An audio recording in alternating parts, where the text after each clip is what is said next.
حضرت ابو سفیان بعد میں مسلمان ہوئے اور یہ بھی اوپر جا کے اسی خاندان سے مل جاتے ہیں جو نبی پاک علیہ السلام کا خاندان ہے. لیکن بخاری شریف میں عجیب رنگ ہے. جب ہرکل بادشاہ نے ان سے پوچھا نا، وہ ایک بڑا معروف مکالمہ ہے بادشاہ کا ان کے ساتھ. بادشاہ نے جب ان سے پوچھا کہ وہ جنہوں نے اعلان نبوت کیا حسبن نسبن کیسے ہیں، یہ برادری اور قبیلہ اوپر جا کے ایک ہی ہے.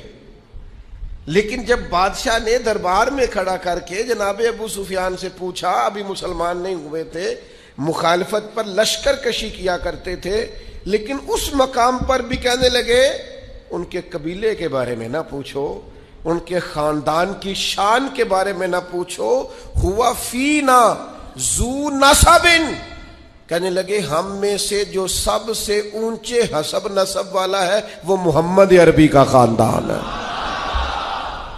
بسد انداز یکتائی بغایت شان زیبائی، امی بن کر وہ امانت آمنہ کی گود میں آئی.